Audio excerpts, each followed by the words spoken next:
IT বাড়ির পক্ষ থেকে আপনাদের সবাইকে স্বাগত জানাচ্ছি আজকের বাংলা ভিডিও টিউটোরিয়াল পর্বে।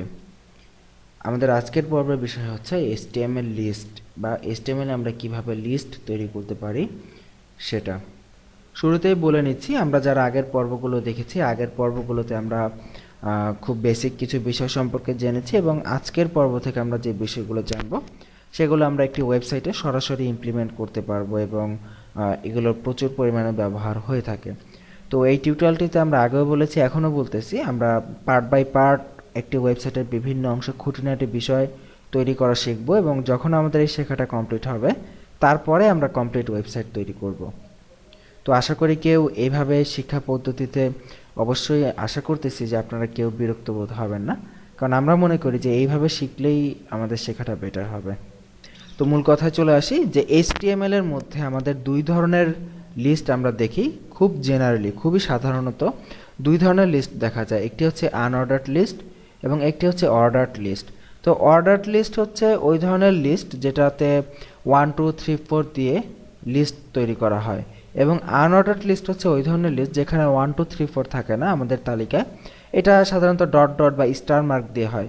যেমন আমরা যখন পরীক্ষার কোনো সাজেশন লিখি বা কোনো টিচার যখন বলে যে এই প্রশ্নগুলো, এই 10টা প্রশ্ন তোমাকে দিলাম, এই 10টা প্রশ্নের মধ্যে থেকে সব কিছু পরীক্ষায় আসবে, তো তখন টিচার যখন বলে তখন আমরা খাতায় যখন লিখি তখন অনেকেই দেখবেন, অনেকে আছে 1 2 3 4 দিয়ে লেখে, অনেকে আছে স্টার সাইন দিয়ে লেখে, অনেকে আছে তীর চিহ্ন দিয়ে লেখে।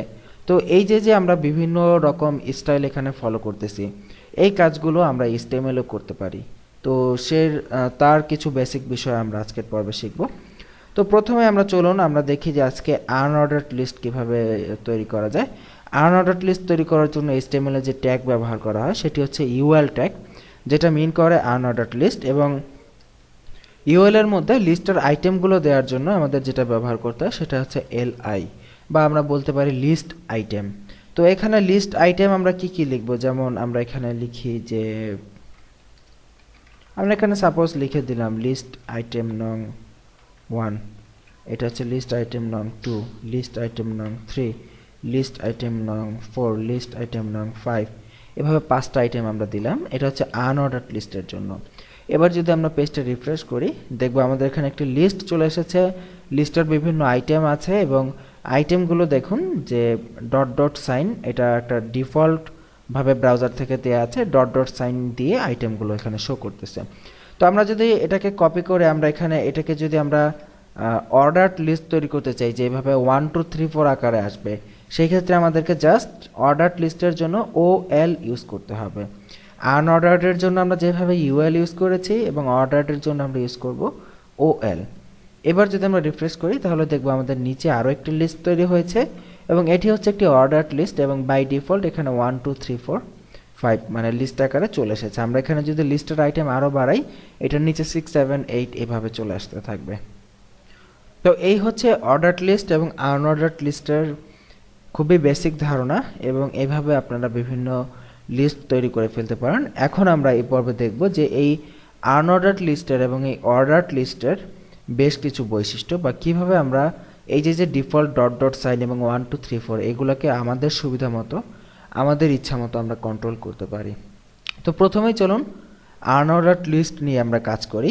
এবং আনঅর্ডার্ড লিস্ট কে আমরা যদি স্টাইলাইজ করতে চাই আমাদের একটি স্টাইল নিতে হবে। তো এই ক্ষেত্রে আপনারা জানেন যে আমাদের এই HTML এর সাথে অলরেডি একটা CSS ফাইল লিঙ্ক আপ করানো আছে। সো আমরা CSS থেকে আমরা এই আনঅর্ডার্ড লিস্টকে আমরা এডিট করব।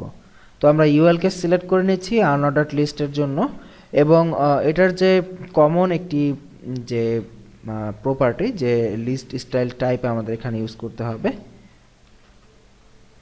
দেখুন by default list style type disc select করা থাকে, কারণ আমরা যদি এখন দেখি যে দেখব কোনো চেঞ্জ হয়নি।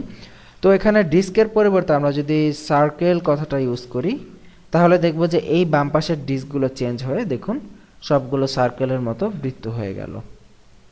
তো এখানে আরও কিছু প্রপার্টি ইউজ করতে পারি, আমরা এখানে চাইলে স্কোয়ার ইউজ করতে পারি। রিফ্রেশ করলে দেখব যে এই আনঅর্ডার্ড লিস্টের বাম পাশের অংশগুলো স্কোয়ার হয়ে গেছে। তো এইরকম আমাদের অনেক প্রপার্টি আমরা চাইলে ইউজ করতে পারি। তো আমরা আগেই বলেছি যে কোনো কিছু ইফেক্টিভলিভাবে শেখার মেইন উদ্দেশ্য মানে আপনারা যদি শিখতে চান তাহলে ব্রাউজারকে ইউজ করতে পারেন। আপনার গুগল ক্রোম বা মজিলা ফায়ারফক্সের লেটেস্ট ব্রাউজারটা যদি আপনারা ইউজ করেন তাহলে অনেক প্রপার্টি সম্পর্কে আপনারা পেয়ে যাবেন। সো কারো কাছ থেকে আপনাকে জানতে হবে না, অটোমেটিক্যালি জেনে যাবেন। যেমন এখানে যদি আমরা ইউএলকে সিলেক্ট করি ইন্সপেক্ট এলিমেন্ট করে, এবং আমরা যদি এখানে দেখি লিস্ট স্টাইল টাইপ স্কোয়ার, এবং আমরা যদি এখন স্কোয়ারকে কেটে দেই তাহলে দেখবো এখানে অনেক রকম প্রপার্টি চলে এসেছে। এখান থেকে আপনি আপনার সুবিধা মতো দেখুন, এখানে প্রচুর প্রপার্টি পেয়ে যাবেন। আপনি just up and down button click করে করে প্রপার্টি চেঞ্জ করবেন, আর আপনি আপনার এই প্রপার্টি চেঞ্জের যে এইখানে এই সেকশনটিতে আপনি আপনার প্রপার্টি চেঞ্জের জন্য বিভিন্ন রকমের পরিবর্তন এখানে দেখতে পাবেন। দেখুন এখানে কত রকমের লিস্ট টাইপ আমরা দিতে পারি, এখানে বিভিন্ন রকমের লিস্ট টাইপ দেওয়া যায়। তো আশা করি আপনারা এখানে লিস্টের চেঞ্জগুলো বুঝতে পারতেছেন। এবং এইখানে যদি আমরা at last list style type যদি আমরা নান লিখে দেই তাহলে দেখব যে এইখানে কিন্তু কোনো লিস্ট স্টাইলই নেই, দ্যাট মিনস এটা নান হয়ে গেছে। সো আমরা এখানে আপাতত সার্কেল লিখে দিলাম আপনাদের বোঝার সুবিধার্থে, সার্কেল নামে একটি লিস্ট থাকলো। ওকে, এই হচ্ছে অ্যাকচুয়ালি এটার মানে আনঅর্ডার্ড লিস্টের কিছু চেঞ্জ। এখন যদি আমরা অর্ডার্ড লিস্টের কিছু চেঞ্জ করতে চাই, যেমন অর্ডার্ড লিস্ট এখানে 1 2 3 4 দিয়ে দেখানো আছে, আমরা যদি এটাকে চাই ABCD দিয়ে দেখানো হোক তাহলে আমাদের যেটা করতে হবে, অর্ডার্ড লিস্টের ক্ষেত্রে আমাদেরকে একটি HTML অ্যাট্রিবিউট ব্যবহার করতে হবে। আমরা যদি টাইপ নামক অ্যাট্রিবিউট ইউজ করি এবং টাইপের মধ্যে যদি আমরা A লিখি, দ্যাট মিনস স্মল a বা ছোট হাতের a, এবার যদি রিফ্রেশ করি দেখব 1 2 3 4টা চেঞ্জ হয়ে কিন্তু ABCD হয়ে গেছে। আমরা যদি এখানে বড় হাতের এ লিখি এবং রিফ্রেশ করি দেখব বড় হাতের ABCD হয়ে গেছে। যে এখানে যদি আমরা আই লিখি রিফ্রেশ করি দেখব ছোট হাতের রোমান হয়ে গেছে। যদি এখানে আমরা বড় হাতের আই লিখি এবং রিফ্রেশ করি দেখব বড় হাতের রোমান হয়ে গেছে। সো এই হচ্ছে আমাদের বেসিক এডিট, যে আমরা কিভাবে এই বেসিক জিনিসগুলো আমরা এডিট করতে পারি আমাদের সুবিধা মতো, এবং আমরা এভাবে আমরা একটি খুবই বেসিক লিস্ট তৈরি করে ফেলতে পারি। এবং এই লিস্ট আমাদের বিভিন্ন জায়গায় ব্যবহৃত হয়, বিশেষ করে মেনু তৈরিতে সবচেয়ে বেশি ইউজ করা হয় লিস্ট, এবং এছাড়া প্রত্যেকটা ওয়েবসাইটে লিস্টের প্রয়োজন। সো আমরা এই লিস্টের কিছু বেসিক জিনিস দেখলাম, এবং আমরা আগামী পর্বে লিস্টেরই আরও বেশ কিছু জিনিস সম্পর্কে জানবো, নেস্টেড লিস্ট এবং আর কিছু মজার বিষয় সম্পর্কে জানার চেষ্টা করব। তো সেই পর্বের আমন্ত্রণ জানিয়ে আজকের মতো এখানে বিদায় নিচ্ছি। ভালো থাকবেন সবাই, সুস্থ থাকবেন, আল্লাহ হাফিজ।